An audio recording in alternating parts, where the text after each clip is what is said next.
You know that feeling, right? That kind of familiar tug. Yeah. Maybe a tightness in your chest when another email notification pops up. Or another meeting invite lands in your calendar. Exactly. Or you hear that phrase, hey, could you just quickly, and you nod, you automatically say yes, even when like every part of you is just screaming, no, pause, I need a break. Mm-hmm. And just like that, you're stretched thin again, really thin, like you're running on fumes, constantly playing catch up. And it's not just being physically tired, is it? It's this deeper thing, this mental, emotional weariness that just kind of settles in. Yeah, it's this heavy ache. It's so incredibly common for so many people. It's not just, a rough week. It becomes this chronic state of feeling, overwhelmed. Like you're treading water and can't quite catch your breath. That's it, exactly. Yeah. And that's why we wanted to do this deep dive today. This one is for you, listening right now, who might feel really stuck in that relentless cycle.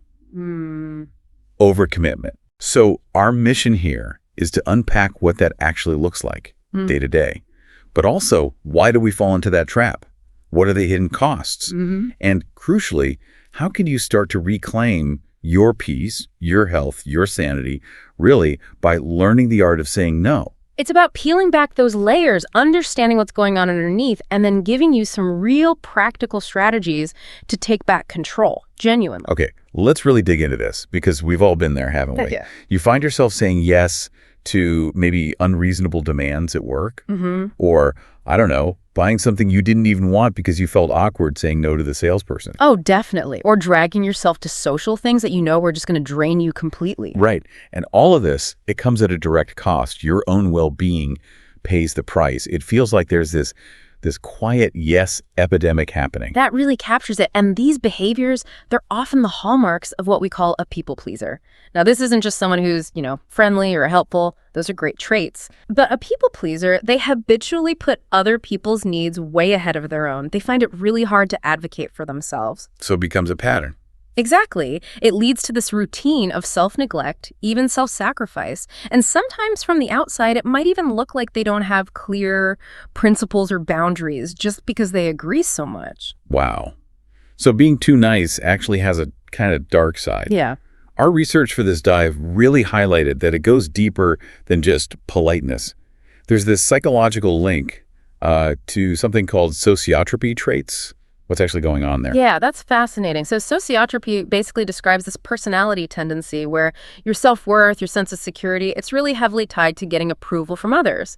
Maintaining smooth relationships becomes paramount. So your identity almost depends on pleasing people. Pretty much, yeah. Your identity gets wrapped up in it. And this constant need to appease, this deep fear of disapproval, it takes a huge toll. It leads to a lot of stress, profound emotional exhaustion. I can imagine. And in more extreme situations, this pattern can even be a symptom of underlying things like anxiety, depression, or certain personality disorders, which just shows how deep-rooted and impactful it can really be.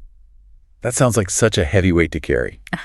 I bet a lot of listeners are thinking, does that sound like me?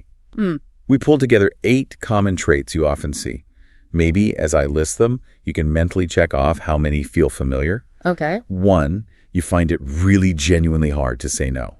2, you often put others' thoughts and feelings ahead of your own, prioritize them. Right. 3, you worry that voicing a different opinion might actually offend someone. Yeah, that fear of conflict. 4, even if you strongly disagree, you've pretended to agree just to keep the peace. Been there. 5, you're super sensitive to how others react, always kind of scanning for approval. Hyper aware. 6, you really crave that approval, that likability, and you often try to get it specifically by agreeing with people.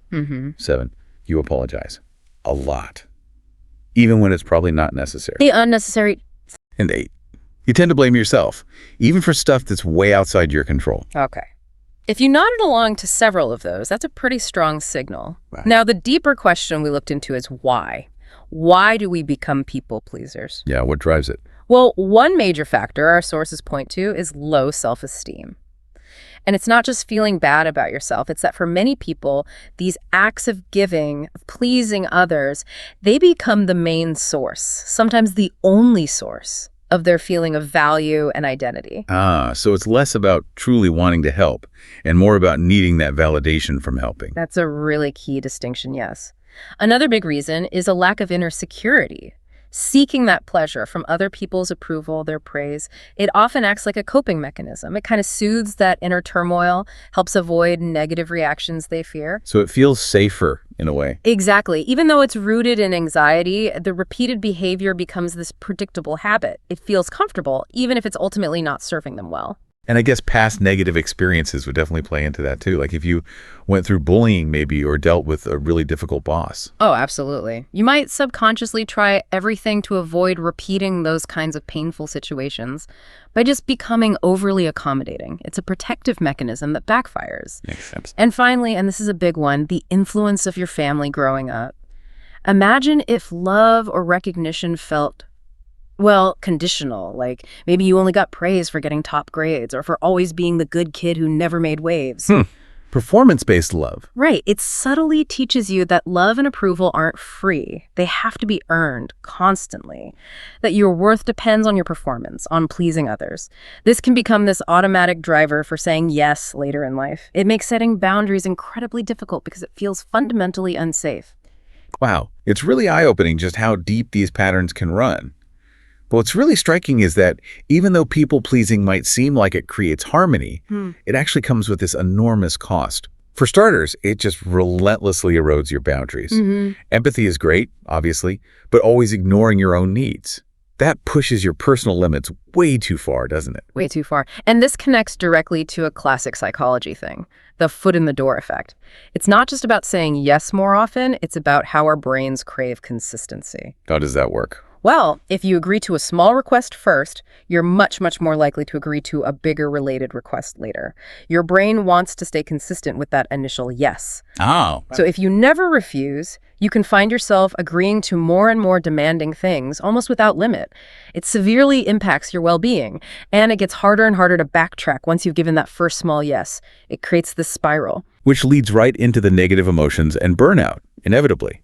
If you're constantly neglecting your own needs, that resentment, that frustration, it just builds up. It can lead to depression, irritability. Definitely. And constantly swallowing your true feelings when you disagree. That's like a ticking time bomb, really.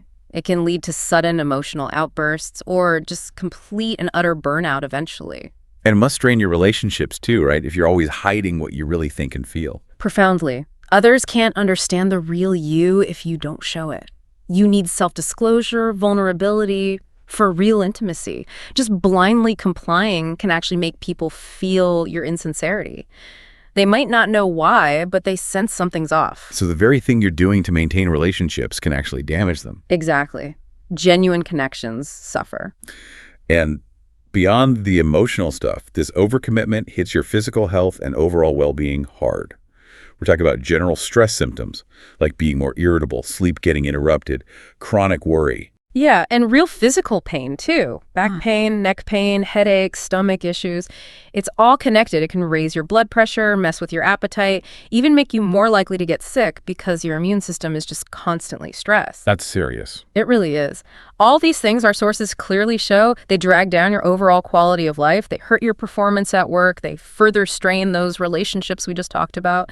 And critically, your time is always consumed by other people's agendas. Right. Which means you end up neglecting essential self-care. There's just no room left for things that actually nourish you. And that just chips away at your life satisfaction over time. Okay, so let's say you're listening and you feel like you're buried under this mountain of commitments. You're totally overwhelmed. What can you actually do? Often the first instinct is to reach for a quick fix, like a Band-Aid. The survival mode kicks in. Exactly. These short-term strategies can give you some breathing room, but they don't really solve the underlying problem, do they? No, they're temporary measures. Like one common thing is just trying to work faster. Yeah. Cramming more into days that are already overflowing, trying efficiency hacks. The Pomodoro technique, maybe? Yeah, or keeping a list for distracting thoughts, trying to slash perfectionism, automating stuff. These can help you squeeze a bit more out for sure. But let's be real. There's a limit to efficiency, isn't there? You can only go so fast. Absolutely. You hit a wall eventually. Then there's prioritizing ruthlessly. This is basically crisis management, right? Constantly putting out fires. You look at everything you have to do and decide what's absolutely critical right now. Focusing on the urgent. Right. It's necessary when you're already drowning. It helps you triage. But again, it doesn't actually reduce the total amount on your plate. It's reacting, not preventing. Still playing defense. So when those two aren't enough, the next step is often clear communication, realizing you genuinely can't meet a deadline or keep a promise, and then having to renegotiate. Be really honest about what's realistic. Which is way better than overpromising and underdelivering. That just breaks trust and adds more stress. Always. And sometimes, honestly, the bravest thing you can do is to cut your losses, to actually quit something. Knowing when to pause or step back completely from a commitment, that's not failure, it's wisdom. It's recognizing your limits to protect yourself. That's a huge mental shift for many people. It really is. I remember a few years back, I was completely underwater, trying to build my business, had a newborn baby, freelancing on the side, and I was volunteering as the chairperson for this big women's leadership conference. It was a lot. Oh, yeah. After months of just struggling, feeling constantly unwell, I finally decided I had to walk away from the conference role. I quit, and the relief, it was instant. Genuinely, I felt like a happier person overnight. The drama level in my life dropped by like 75%. That's incredible. And I got so much time back, I hadn't even realized how much it was draining me physically and mentally. And here's the kicker. Within just a few weeks of quitting, with that new space and energy, I had the clarity to publish the very first episode of this deep dive. No way. So if you're holding on to something heavy because you don't want to be labeled a quitter, trust me, you have no idea what amazing things might be waiting on the other side of letting go. That's a powerful example. And those are crucial survival tactics. But for real, lasting change, we need to look at the long-term strategies. And the first one our research really highlights is powerful. Know your enough number. Okay, what does that mean exactly? It's about getting crystal clear financially, understanding precisely how much money you actually need to cover your bills, meet savings goals, pay down debt, live comfortably, but without constantly pushing for more just for the sake of it.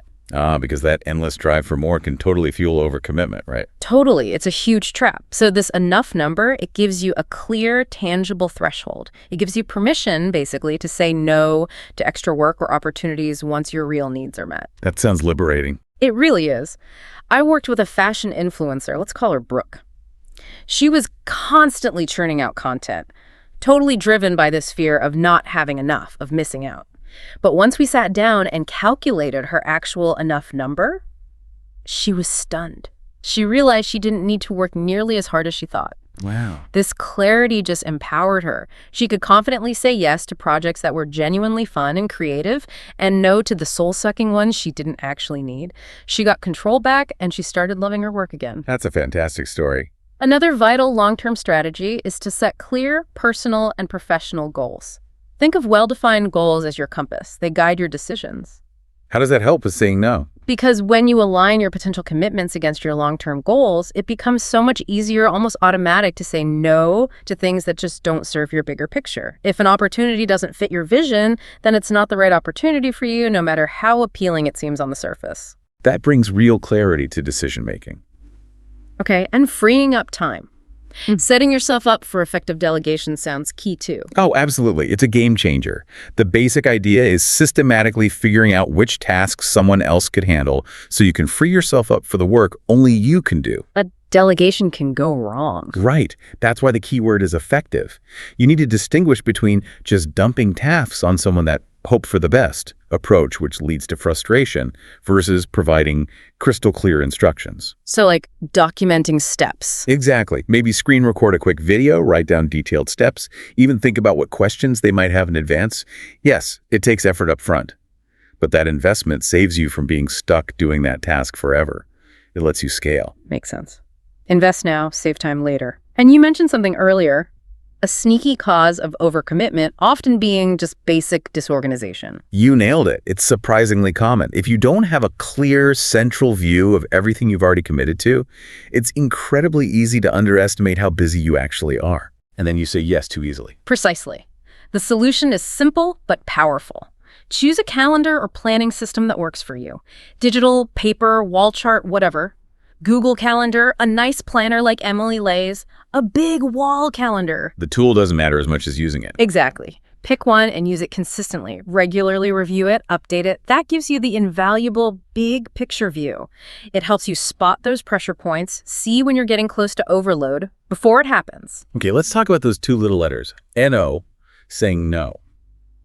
It feels hard, but It isn't selfish, is it? Not at all. It is absolutely, unequivocally a necessary act for your mental health, your emotional health, even your physical well-being. It's fundamental. It really is. Think about boundaries. They aren't walls to keep people out. They're more like protective fences around your emotional, mental, and physical space. Okay, I like that. Fences, not walls. Right.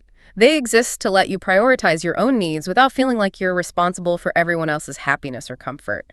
Setting healthy boundaries helps you protect your time, your energy, safeguard your emotional health. And it helps with relationships, too.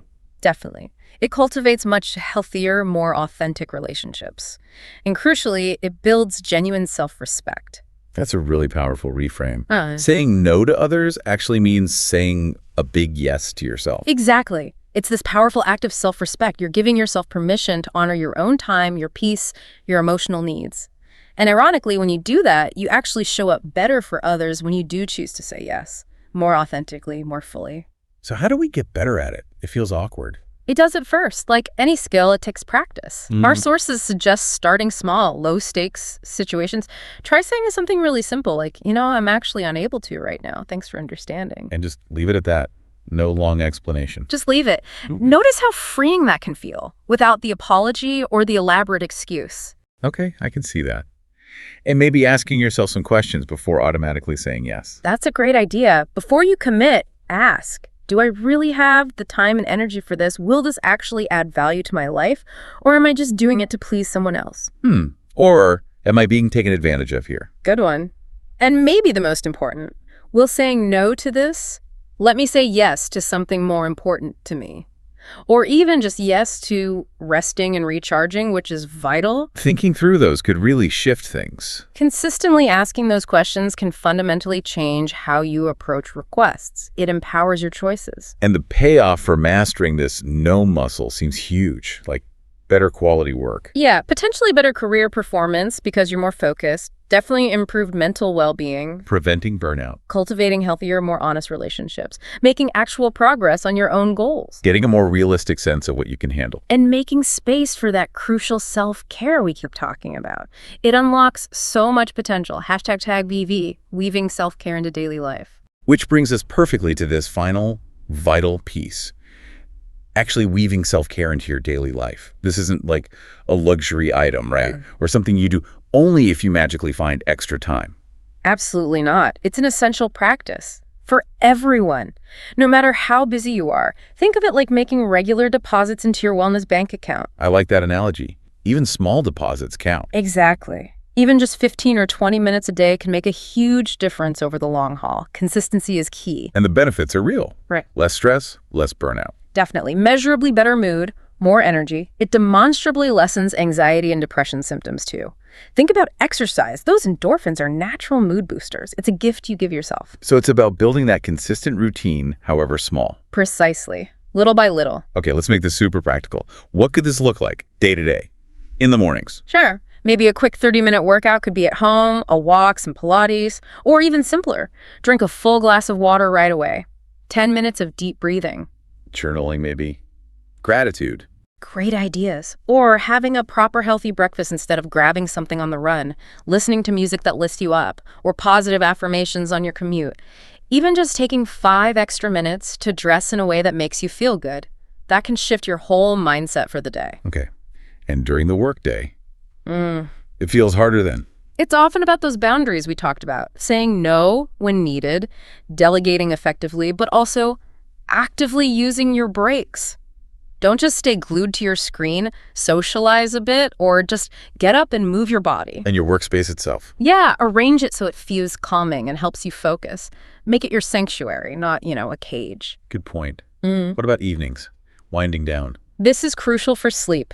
Try to go to bed a bit earlier, aim for that 7 to 9 hour sweet spot, read a book, something not work-related, take a real break from screens before bed, spend quality time with family, meditate, journal, watch a relaxing movie, listen to music, maybe even dance around your living room. Or connect with friends who genuinely lift you up. So how do we make this feel natural, like it's part of life, not just another chore on the list? Great question. 3 quick tips. First, do only what you actually love and what truly helps you relax. Forget what you think you should do. If yoga stresses you out, don't do yoga. Okay, personalize it. Yes. Second, start small. Really small. Pick just one or two things to begin with. Consistency beats intensity every time. Don't try to overhaul everything at once. Exactly. And third, be flexible. Life happens, you'll miss the day. Don't beat yourself up about it. Just gently pick it back up tomorrow. Celebrate the small wins the days you do manage it. That feels much more doable. Because remember that saying, taking care of yourself doesn't mean me first, it means me too. It's about building your capacity to show up fully, authentically, joyfully for yourself, and then for everyone else you care about. Wow. What an illuminating discussion today. We really went on a journey, didn't we? Started by looking hard at that yes epidemic, unpacking overcommitment, and those deep people-pleasing patterns.